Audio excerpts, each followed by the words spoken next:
All across the Saginaw Bay watershed, you'll see farm fields. But have you ever thought about what goes into producing those hundreds of thousands of acres of crops? Or what's being grown there? Or how about the effect that agricultural production can have on nature and what producers are doing to improve their practices to simultaneously improve crop yields while reducing their environmental impact? This episode of Nature on Demand will explore sustainability in agriculture and how one of our area's major farming concerns, Star of the West, is leading their industry in using innovative products, advanced technology, and information to usher in the next generation of American farming. Our exploration of sustainability in agriculture will focus on 4 key areas: supply chain management, prescribed application and soil data, crop rotation, and protecting fertilizer sources from environmental loss. Each of these measures means that an acre of farmland can produce more food with less inputs of seed, fertilizer, herbicides, and pesticides. It means less waste. It means that each harvest is doing less to reduce soil quality than it is to improve soil quality over the long term. It means that our agricultural heritage in the Saginaw Bay watershed can grow and succeed with less impact than ever before. All this and more on this episode of Nature on Demand.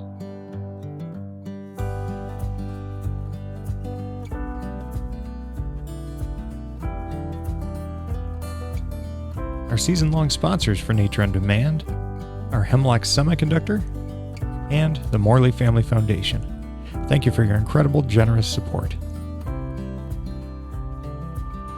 We do their fertilizer, chemistry, application. We help them, we advise them on it throughout the year. Then we go through in the summer, we spray and take care of it. They bring it here to us. We then clean it and mill it. And then we take it to the food processors to the table. So it's truly farm to fork all through Star of the West. Oh. An often overlooked aspect of agriculture on a large scale is the management of the supply chain. Each mile traveled by a tractor or truck increases costs and emissions into the environment. Reducing mileage and increasing supply chain efficiency is mutually beneficial for the bottom line and for nature. So one of the other exciting things about Star of the West is our ability to touch all points of the supply chain. So we have an agronomy division that works with the growers and helps them make decisions on growing the best crops, wheat, for example. So then they bring that wheat once it's harvested to our elevator divisions, which store it, and then we are able to bring that to our mills.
According to the United States Geological Survey, nutrients such as nitrogen and phosphorus are essential for plant and animal growth and nourishment.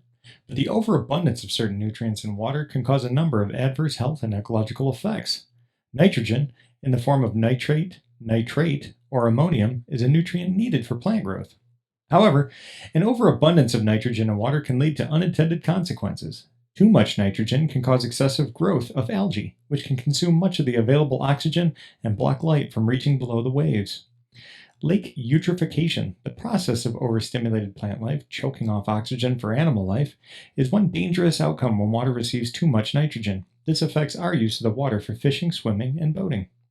Fertilizers that contain nitrogen are expensive to source and apply. It is of mutual benefit to the farmer and nature to reduce the amount of fertilizer lost to the environment.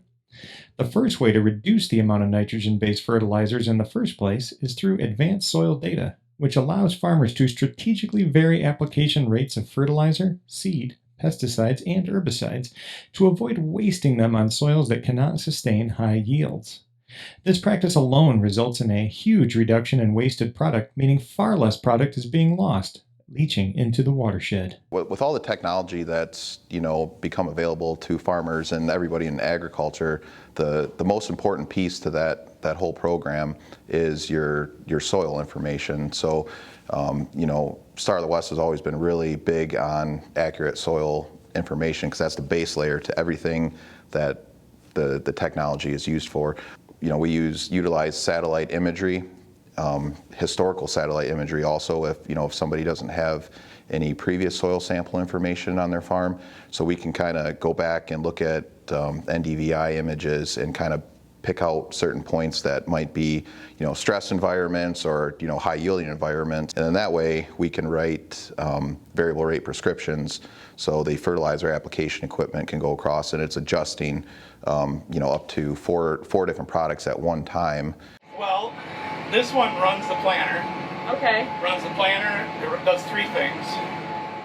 Runs the fertilizer system and the sprayer system.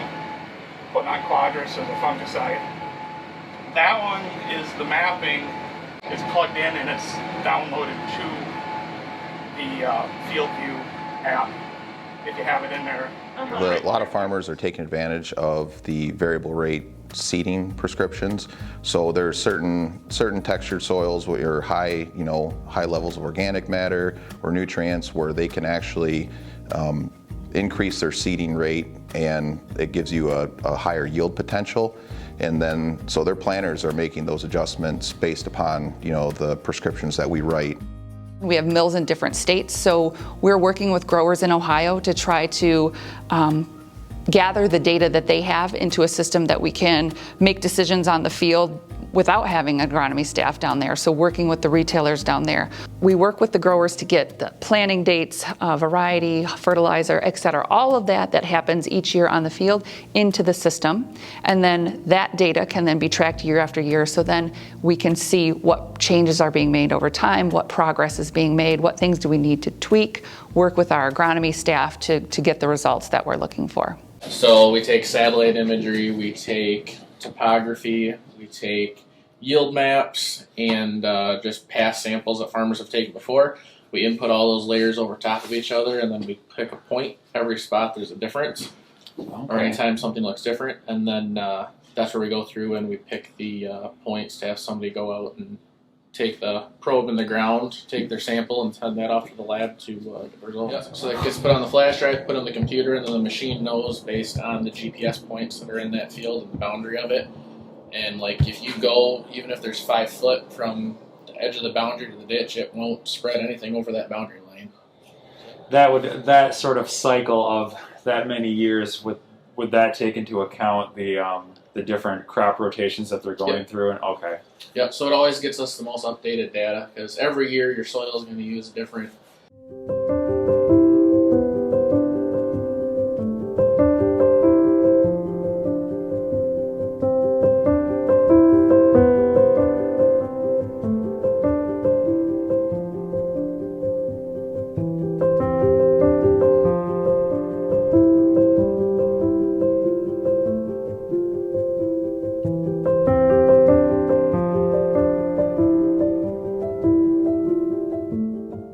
Crop rotation is a method as old as farming itself.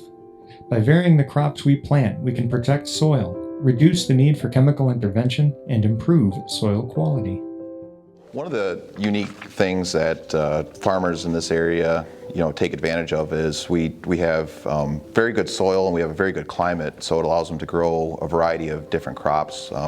We're not just on a corn or soybean rotation. We have non-GMO soybeans, we have dry edible beans, soft white winter wheat, pickling cucumbers, potatoes, and when you have a diverse crop rotation, it gives you different opportunities to make management decisions, but also manage weeds, insects, pests. You're breaking up, cycles that will continue year after year otherwise. And, with things like dry beans in the rotation, you get an opportunity to either you can plant early soft white winter wheat, or you can implement a cover crop, because those are typically, harvested at the end of September, and you can get, a grass species growing.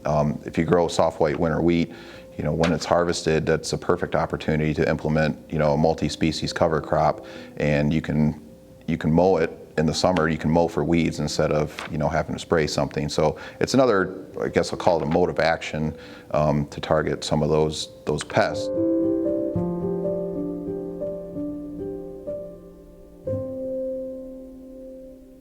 An important method to protect the watershed from eutrophication is to use advanced protected sources of nitrogen.